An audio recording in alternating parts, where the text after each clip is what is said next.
కదిరి నియోజకవర్గంలో నేను దాదాపు 2002లో తెలుగుదేశం పార్టీలో నా రాజకీయ ప్రస్థానం మొదలుపెట్టాను. దాని తర్వాత పార్టీలోనే ఆనాడు ఉండే పరిస్థితుల్లో, కష్టాల్లో, ఇబ్బందుల్లో పార్టీలో కీలక పదవులు అనుభవించి పార్టీకి కూడా అండగా ఉండి అన్ని విధాల కష్టాలు ఎదుర్కొని 2004లో ఎమ్మెల్యే టికెట్ కావాలని కోరుకుని అప్పుడు ఇవ్వలేదు. 2009లో కూడా మైనార్టీలకు అవకాశం ఇస్తామని చెప్పి ఆనాడు ముఖ్యమంత్రిగా ఉండే చంద్రబాబు నాయుడు గారు చెప్పారు, అప్పుడు ఇవ్వలేదు. 2014లో కూడా అవకాశం వస్తుందని చెప్పి చంద్రబాబు నాయుడు తప్పకుండా మైనార్టీలకు అవకాశం ఇస్తామని చెప్పి ఆ రోజు చెప్పారు. అయినా కూడా 2014 కూడా టికెట్ ఇవ్వకపోతే నేను ఆ రోజు ప్రశాంతంగా ఇంట్లో ఉండాలని చెప్పి ఆ రోజు కోరుకున్నాను. కానీ నా మీద నమ్మకంతో, విశ్వాసంతో ఆ రోజు మన ప్రియతమ నాయకులు జగన్మోహన్ రెడ్డి గారు, మీకు నియోజకవర్గంలో మంచి పేరు ఉంది, మీ కుటుంబానికి మంచి పేరు ఉంది, మీరైతే ఈ నియోజకవర్గంలో గెలవగలుగుతారని చెప్పి నా మీద నమ్మకంతో, విశ్వాసంతో ఆ రోజు వారి మామగారైన రవీంద్రారెడ్డి గారికి పంపించి, మీరు రాజకీయాలకు రండి, మరి మీకు తప్పకుండా మరి కదిరి శాసనసభ్యునిగా మీకు అవకాశం ఇస్తాం, మీ కుటుంబం అయితే మీరైతే గెలుస్తారని చెప్పి ఆ రోజు నమ్మకం, విశ్వాసంతో నాకు పిలిచి ఆ రోజు టికెట్ ఇవ్వడం జరిగింది.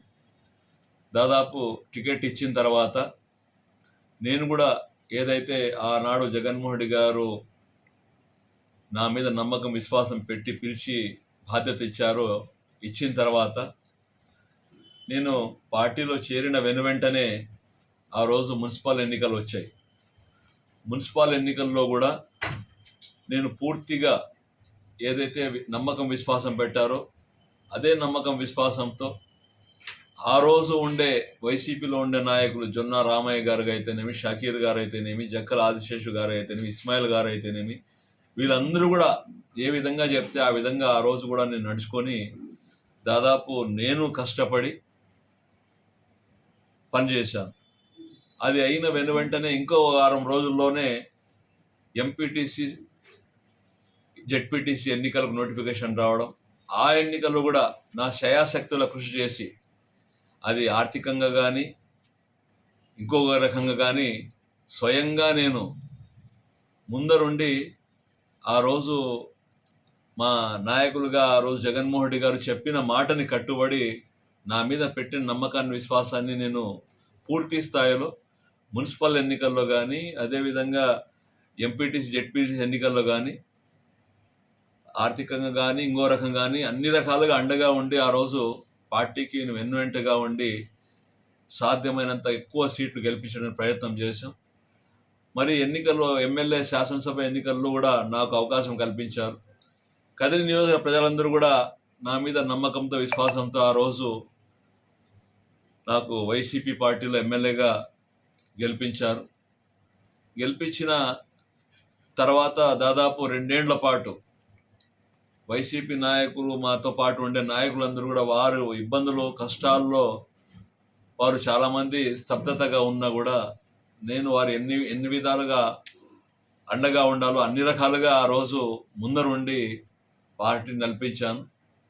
కానీ ఏదైతే నియోజక ప్రజలు పెట్టిన విశ్వాసాన్ని, నమ్మకాన్ని ఆ రోజు ఆ కష్టాలను, ఇబ్బందులను కొంచెం అధిగమించడానికి చంద్రబాబు నాయుడు గారు అధికారంలో ఉన్నారు, నేను మీకు మంత్రి పదవి ఇస్తాను, మీరు రండి నియోజకవర్గాన్ని అభివృద్ధి చేసుకోండి అంటే, అదేవిధంగా చాలామంది రాష్ట్ర వ్యాప్తంగా వైసీపీ నుండి టీడీపీలోకి పోయి అభివృద్ధి కోసం ఆ రోజు పోయినప్పుడు నాకు కూడా వాళ్ళు ఆ రోజు తీసుకొని నియోజకవర్గ అభివృద్ధి చేస్తాం, మంత్రి పదవి ఇస్తామని చెప్పి ఆ రోజు చెప్పారు.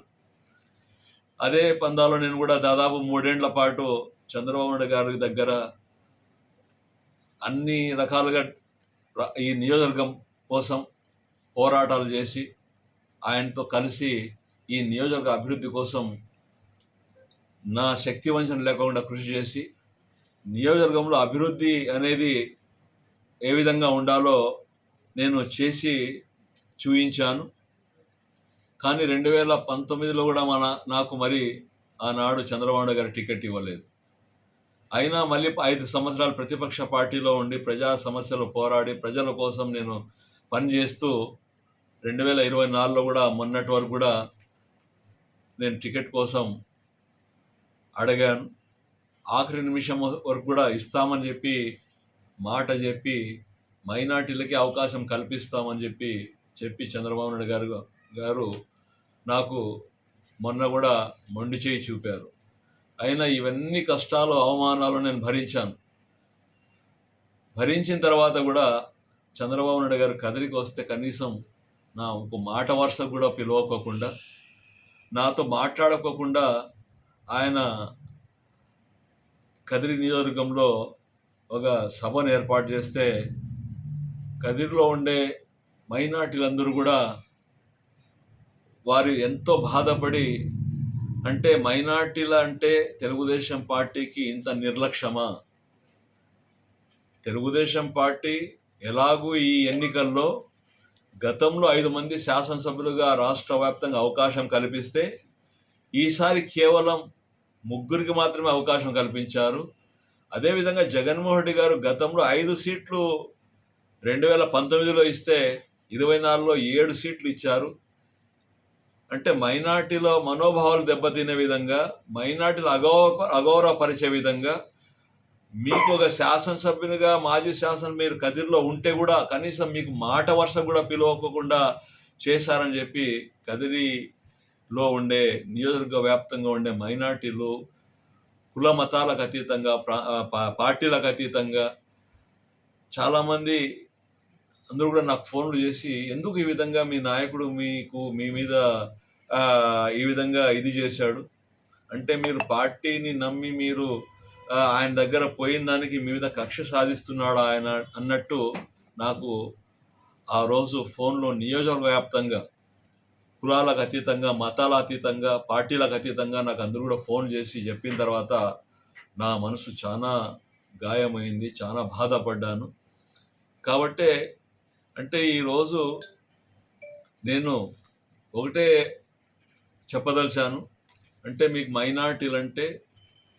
మైనార్టీల వ్యక్తులంటే మీకు గౌరవం లేదు, మైనార్టీలను ఆదరించరు, మైనార్టీలు కేవలం ఓటు బ్యాంక్గా ఉపయోగించుకునేదానికి మీరు ప్రయత్నం చేస్తున్నారని చెప్పి నాకు బాధ కలిగింది. కాబట్టి ఈరోజు తెలుగుదేశం పార్టీకి, ఈరోజు నా ప్రాథమిక సభ్యత్వానికి తెలుగుదేశం పార్టీకి రాజీనామా లేఖను చంద్రబాబు నాయుడు గారికి పంపిస్తున్నాను. నా రాజీనామా లేఖను ఆమోదించాల్సి కోరుకుంటున్నాను.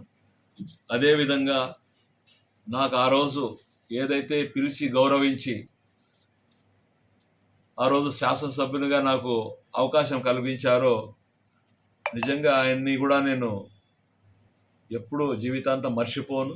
కాబట్టే నేను ఈరోజు కూడా ఆయన ఆ రోజు నా పైన పెట్టిన నమ్మకాన్ని, విశ్వాసాన్ని నేను ఆ రోజు మీరు నాకు టికెట్ ఇచ్చి శాసనసభ్యునిగా చేశారు. అయినా కొన్ని అనివార్య కారణాల వల్ల నియోజకవర్గ అభివృద్ధి కోసం రాష్ట్రంలో ఉండే పరిస్థితుల్లో, మన నియోజకవర్గంలో ఉండే ప్రత్యేకమైన పరిస్థితులు, ఆ రోజు వైసీపీ నాయకులకు ఇబ్బందులు పెట్టడం, వైసీపీ నాయకులకు రెయ్యింపగులు వారు ఏ విధంగా ఎక్కడ కూడా తిరగలేకోకుండా చేసే పరిస్థితి ఆ రోజు ఉన్న సమయంలో, వాళ్ళ క్లిష్టమైన పరిస్థితుల్లో వారిని కూడా ఆదుకోవడానికి మాత్రమే ఆ రోజు నేను పార్టీని వీడి నియోజకవర్గం అభివృద్ధి కోసం, సంక్షేమం కోసం ఆ రోజు పోయాను. అదేవిధంగా ఈరోజు నాకు ఇంతగా గాయపరిచి మైనార్టీల మనోభావాలను దెబ్బతినే విధంగా మీరు తీసుకున్న నిర్ణయాలను నేను ఈరోజు మీకు తెలియజేస్తూ, నేను రేపటి రోజు మా ప్రియతమ ముఖ్యమంత్రి వర్యులు గౌరవనీయులు శ్రీ జగన్మోహన్ రెడ్డి గారు కదిరికి మైనార్టీల కోసం ప్రత్యేకంగా ఇఫ్తార్ విందు పెట్టండి, నేను వస్తున్నానని చెప్పి ఆయన ఇఫ్తార్ విందు కదిరికి ఇచ్చేస్తున్నారు. కాబట్టి వారి సమక్షంలో నేను మరొక్కసారి ఆయన నాయకత్వంలో పని చేయాలని చెప్పి నేను ఇది చేసుకొని రేపటి రోజు తెలుగుదేశం పార్టీని వీడి నేను జగన్మోహన్ రెడ్డి గారి నాయకత్వంలో ఆయన నాయకత్వాన్ని బలపరుస్తూ ఆయన వెంటే ఉండి పనిచేయాలని నిర్ణయించుకొని రేపు వైసీపీ పార్టీలో చేరుతున్నాను. కాబట్టి నియోజకవర్గ ప్రజలందరూ కూడా నాకు అర్థం చేసుకోండి.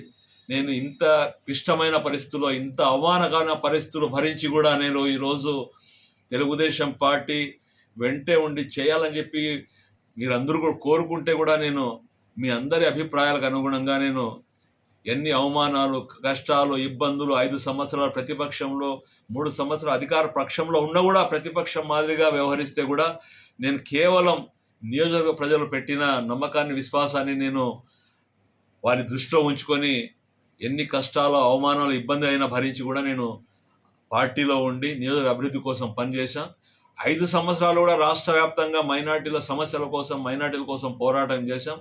కానీ మైనార్టీలకు తెలుగుదేశం పార్టీలో ఎక్కడ గౌరవం అనేది లేదు. మైనార్టీల గౌరవం అనేది కేవలం జగన్మోహన్ రెడ్డి గారి నాయకత్వంలో జగన్మోహన్ రెడ్డి గారు ఇస్తున్నారనేది నేను చెప్తున్న మాట కాదు, రాష్ట్ర వ్యాప్తంగా ప్రజలు చెప్తున్న మాటలు ఇవి. ఎందుకంటే తెలుగుదేశం పార్టీలో మైనార్టీల మీద ఎంత మేరకు చిత్తశుద్ధి ఉందంటే, గతంలో 175 నియోజకవర్గాల్లో ఉన్నప్పుడు 5 మందికి అవకాశం కలిగిస్తే ఈరోజు మీరు ఆ 5 మందిలో ఇంకా 2 తగ్గించేసి 3 మందికి మాత్రమే కేవలం అవకాశం ఇచ్చారు. జగన్మోహన్ రెడ్డి గారు మైనార్టీల పక్షపాతి అనిపించుకోవడానికి నిదర్శనంగా ఆయన గతంలో 5 సీట్లు ఇస్తే 2024లో ఈరోజు 7 మందికి అవకాశం కల్పించి నిన్నటి రోజు ఆ మహానుభావుడు ఎంత పెద్ద మనసు చేసి కర్నూలు సభలో హాఫీజ్ ఖాన్ గారికి పక్కన నిలబెట్టుకొని, మీకు నేను శాసనసభ్యునిగా అవకాశం ఇవ్వాలనుకున్నాను, కానీ కొన్ని ప్రత్యేకమైన పరిస్థితులు ఇవ్వలేకపోయాను. అయినా హాఫీజ్ అన్న, నేను లక్షలాది మంది ప్రజల ముందు చెప్తున్నాను, మీకు 2 సంవత్సరాల తర్వాత వచ్చే రాజ్యసభ నాకు మెంబర్షిప్లో తప్పకుండా మీకు రాజ్యసభకు నేను పంపిస్తానని చెప్పి ఆయన చేయి ఎత్తి లక్షలాది మంది చూపించారంటే అది మైనార్టీల మీద ఉండే చిత్తశుద్ధి, మైనార్టీల మీద ఉండే గౌరవం అని చెప్పి రాష్ట్ర వ్యాప్తంగా ఈరోజు ఆయన హర్షిస్తున్నారు. ఆ రోజు నాకు చంద్రబాబు నాయుడు గారు స్వయంగా నేను ముఖ్యమంత్రిగా ఉండి నేను మీకు రాయలసీమలో మైనార్టీలు ఎవరు లేరు, మంత్రి పదవి ఇస్తామని చెప్పారు. దాని తర్వాత ఎమ్మెల్యే మీరే ఉంటారు, నియోజకవర్గానికి ఇన్ఛార్జిగా మీరే ఉంటారని చెప్పి మాట చెప్పారు. ఆ మాటను కూడా 2019లో చంద్రబాబు నాయుడు గారు తప్పారు. మంత్రి పదవి ఆఖరి వరకు టీవీల్లో వచ్చింది కానీ నిమిషాల్లో ఆ పేరు అనేది మారిపోయింది. అంటే మైనార్టీలకు కనీసం ఆ రోజు కూడా మంత్రి పదవి ఇవ్వకోకుండా మరి పల్లె రఘునాథ్ రెడ్డి గారికి మంత్రి పదవి ఇచ్చారు. కేవలం 6 నెలలు సమయం ఉందన్నాక ఆ రోజు ఉండే మంత్రివర్గ విస్తరణ సమయంలో ఫరూక్ గారికి 6 నెలల కోసం మంత్రి పదవి ఇచ్చారు. 6 నెలల్లో ఏ మంత్రి పదవి ఎవరైనా, ఏ మంత్రి అయినా కూడా ఏ శాఖకైనా కూడా న్యాయం చేయగలరా? కేవలం ఇచ్చినామని చెప్పుకోవడానికి మాత్రమే 6 నెలల మంది కూడా ఆ మంత్రి పదవి ఇచ్చారు తప్ప మైనార్టీల కోసం ఫారూక్ అన్న కూడా చేయడానికి ఎక్కడ కూడా లేని పరిస్థితి. అదేవిధంగా 24లో కూడా మీరు చెప్పినట్టు 19లో ఇస్తామని చెప్పి మాట చెప్పారు మైనార్టీలకు. మైనార్టీలో రాయలసీమలో అత్యధికంగా ఉన్నారు. కదిరి నియోజకవర్గంలో దాదాపు 6-7 సార్లు శాసనసభ్యులుగా మైనార్టీలు గెలివారు, మైనార్టీల మంత్రులు అయ్యారనేది అది ఒక రికార్డు, చరిత్ర, నేను చెప్పేది కాదు. దాన్నే మీరు స్వయంగా నాకు చెప్పి తీసుకొని 2019లో కూడా మోసం చేశారు, 2024లో కూడా మరొకసారి మోసం చేసి కదిరి నియోజకవర్గానికి వచ్చి మైనార్టీల మనోభావాలు దెబ్బతిన విధంగా నాకు చెప్పకోకుండా, నాకు పిలవకోకుండా మీరు ఇఫ్తార్ విందు కానీ మీటింగులు కానీ జరిపించుకున్నారంటే మైనార్టీలు అంటే మీకు ఎంత మటుకు అభిమానం ఉంది, మైనార్టీల మీద ఎంత ప్రేమ ఉంది అనేది ప్రజలు గమనించారు. కాబట్టి ప్రజలు అందరూ కూడా నాకు ఫోన్లు చేసి స్వచ్ఛందంగా, పార్టీలకు అతీతంగా, కులాల మతాలకు అతీతంగా అందరూ కూడా ఫోన్లు చేసి, ఏంటి ఈ విధంగా మీకు అవమానపరచడం ఏంటి, ఒక మైనార్టీ నియోజకవర్గానికి వచ్చి ఒక శాసనసభ్యునిగా మీరు పనిచేశారు, మీకు ఆయన పిలువకోకుండా మీకు అగౌరవపరచడం ఏంటంటే మైనార్టీలకు ఏ విధంగా మీకు ఆయన గౌరవిస్తున్నాడు అనేది ఇది ఒక నిదర్శనం అని చెప్పి నాకు ఫోన్ చేసి నాకు చెప్పిన తర్వాత నా మనసు చాలా బాధ అయ్యి ఈరోజు నేను తెలుగుదేశం పార్టీకి రాజీనామా చేసి మైనార్టీల పక్షపాతి అయిన జగన్మోహన్ రెడ్డి గారి నాయకత్వంలో పనిచేయడానికి నేను పోతున్నాను. రాష్ట్రం మొత్తం చూశారు, నియోజకవర్గం మొత్తం చూశారు. అయినా ఎన్ని అవమానాలు ఇబ్బంది అయినా భరించి అయినా నేను మీ దగ్గర ఉండి పనిచేశాను.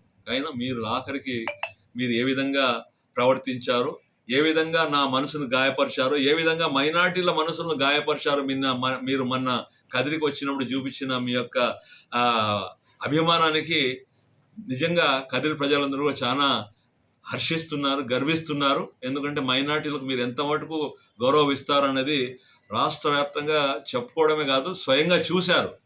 కాబట్టే మైనార్టీల పక్షపాతి అయిన జగన్మోహన్ రెడ్డి గారి నాయకత్వంలో మరొకసారి నేను పనిచేయడానికి ఏదో నిర్ణయం తీసుకొని రేపటి రోజు ఇఫ్తార్ విందుకు ఇచ్చేసిన ప్రియతమ నాయకులు జగన్మోహన్ రెడ్డి గారి సమక్షంలో వైఎస్ఆర్ పార్టీలో చేరి ఆయన నాయకత్వంలో పనిచేస్తాం.